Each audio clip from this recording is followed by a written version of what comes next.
하나님의 말씀은 골로새서 2장 3절에서 5절 말씀입니다. 그 안에는 지혜와 지식의 모든 보화가 감추어져 있느니라. 내가 이것을 말함은 아무도 교묘한 말로 너희를 속이지 못하게 하려 함이니, 이는 내가 육신으로는 떠나 있으나 심령으로는 너희와 함께 있어 너희가 질서 있게 행함과 그리스도를 믿는 너희의 믿음이 굳건한 것을 기쁘게 봄이라. 아멘. 성도는 그리스도를 아는 지혜와 지식으로 인해서 이미 모든 보화를 가진 자이기 때문에 세상의 복을 추가로 받아야 할 이유가 없는 것입니다. 오늘 본문에 이렇게 기록되어 있죠. 그 안에는, 그 안이라는 것은 예수 그리스도 안에는 지혜와 지식의 모든 보화가 감추어져 있느니라. 아멘입니다. 이것이 성경이 말하는 그리스도를 믿는 믿음입니다. 사도 바울은 골로새 교회로 하여금 하나님의 비밀인 그리스도를 깨닫게 하기 위해 힘씁니다. 골로새 교회는 문제가 많았죠. 이단들로부터 교회가 많이 어지러운 상황이었습니다. 그러한 상황 가운데 하나하나 그 어려운 상황을 해결하는 방법을 골로새 교회에 보내는 것이 아니고, 편지를 보내는 것이 아니고, 복음의 기초, 복음의 원리, 복음의 무엇인가만을 이 어지러운 교회에 보내고 있습니다. 저는 이 본문을 보면서 사도 바울의 이 놀라운 지혜를 배워가고 있습니다. 목사도 그리스도를 깨달아 그리스도의 피의 은혜의 감사만으로 충만한 교회가 되기를 소원하는 그 마음으로 사역해야 한다는 것입니다.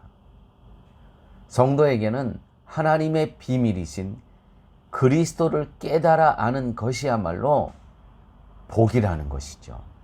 이 알미, 이 깨달음이 성도를 부요한 자로 살게 한다는 것입니다. 비밀은 비밀을 알고 있는 쪽에서 가르쳐 주는 것입니다. 따라서 그리스도를 하나님의 비밀이라 한다면, 하나님께서 가르쳐 주시지 않으면 그리스도는 아무도 알 수가 없는 것입니다. 그래서 성령 하나님께서 저희들에게 이 하나님의 비밀을 끊임없이 알게 해주세요. 성경을 통해서. 성경에 예수 그리스도의 십자가의 사건이 잘 기록되어 있지 않습니까? 그것을 믿게 해주세요. 또한 우리 믿음의 선조들이 사도신경을 준비해 놨습니다. 사도신경은 성경을 요약해서 이것이 우리의 믿음이다라고 당시 우리의 선조되는 믿음의 선조들이 준비해 놓은 것이죠. 사도행전. 한 절 한 절을 한번 보십시오. 이것이 바로 그리스도다. 전능하사부터 시작해서 전능하신 하나님을, 창조주 하나님을 믿습니다. 그 하나님이, 그 그리스도가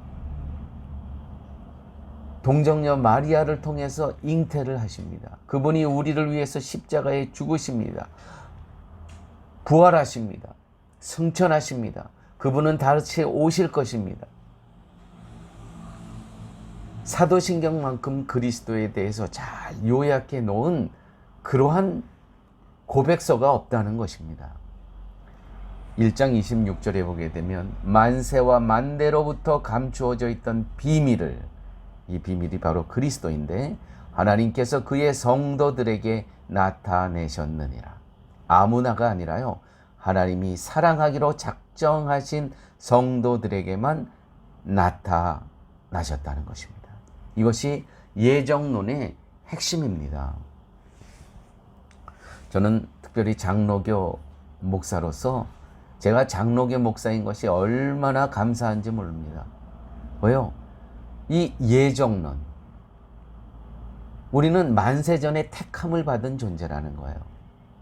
이 성경의 이 말씀의 장로교는요, 이것 빼면은 사실 아무것도 없습니다. 에베소서 2장 12절에서 13절 말씀입니다.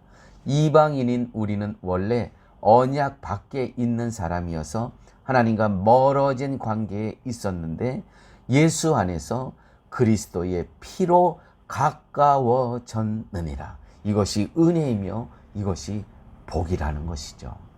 하나님과 가까워지기 위해서 따로 힘써야 할 부분은 전혀 없습니다. 그리스도의 피로 가까운 관계로 부르신 하나님의 은혜와 사랑에 감사할 뿐입니다. 4절에 이러한 말씀이 있습니다. 내가 이것을 말하면 이것이라는 것은 그리스도 안에 지혜와 지식의 모든 보화가 감추어져 있느니라. 내가 이것을 말하면 아무도 교묘한 말로 너희를 속이지 못하게 함이라. 교묘한 말, 거짓말. 하나님의 비밀이신 그리스도가 누구신가를 깨닫는다면 다른 복음에 넘어갈 수 없습니다. 할례를 통해서 우리는 구원을 받을 수 있고, 절기, 토요일에 예배 드리는 것을 통해서만 우리가 구원받은 자가 될 수 있고, 할례나 절기나 인간의 행위로 구원받는다는 속임수에서 우리는 이 참된 복음을 통해서, 오직 예수 그리스도만의 참된 복음을 통해서 우리는 이 속임수를 능히 물리칠 수가 있다는 것입니다. 사도는 하나님과 원수가 되었던 우리가 그리스도의 십자가의 피로 화목되게 되었다고 합니다. 하나님과 화목된 관계가 되었다면 더 이상 개선되어야 할 것이 있겠습니까? 성도는 복을 얻기 위해서 따로 실천해야 할 행동이 전혀 없습니다. 성도의 행동은 나를 구원하신 그리스도의 은혜의 풍성을 증거하는 것뿐입니다. 벌어진 틈이 생겨 메꿔야 할 것이 없다는 말씀입니다.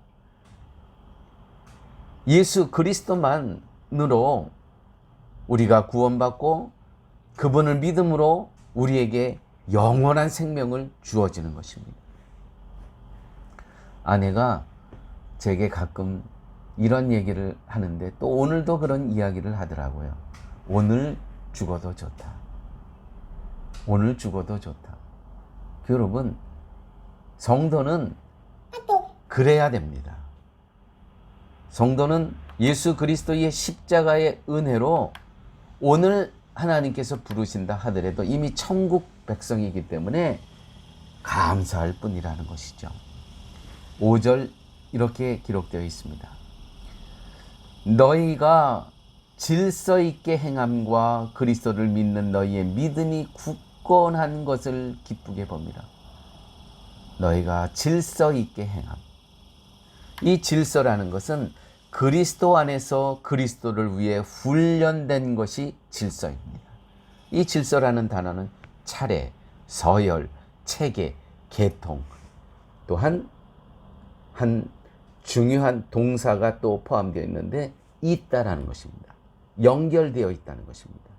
바톤을 잇다라는 것입니다. 먼저 된 자에게 필요한 질서는 여러분, 그러므로 그리스도의 사랑입니다. 이 사랑을 받은 내가 다음 후대에게 또 이웃에게 있는 겁니다. 내가 빠지면은요, 이것이 이어지지가 않아요. 그러므로 하나님께서 나를 먼저 구원하여 주신 이 이유, 얼마나 귀합니까? 있는 겁니다. 이것이 바로 질서입니다. 그러므로 먼저 던 자에게 필요한 질서는 그리스도의 사랑을 잇는 겁니다. 또한 교회는 새로운 성도들을 하나님께서 보내주십니다. 그 새로운 성도들이 교회에 와서 필요한 훈련은 존중입니다. 예수님께서도요, 하나님의 뜻에 순종하셨어요. 죽기까지 순종하셨어요. 나중된 성도들이 교회에 와서 필요한 훈련은 순종이고 존중입니다. 그리스도의 문화에, 이 교회가 갖고 있는 이 문화에, 이 그리스도 안에서의 문화에 순종하고 존중하는 것입니다. 그래서 이 질서가 잘 잡혀 있는 교회는 말씀이 흥황하면서 성도들이 이 땅에서 행복한 복음 안에서의 행복, 복음 안에서의 자유를 누리며 이 땅의 삶을 살아갈 수 있다는 것이죠. 아버지 하나님, 감사합니다. 오늘 말씀을 통해서 하나님께서 진리의 복음의 말씀을 듣게 하여 주심을 감사합니다. 말씀을 들었사오매 말씀 안에 기쁨과 말씀 안에 자유와 말씀 안에서 질서를 잡으며 이 땅의 삶 살아갈 수 있도록 주님 도와 주옵소서. 예수님 이름으로 기도드렸습니다. 아멘.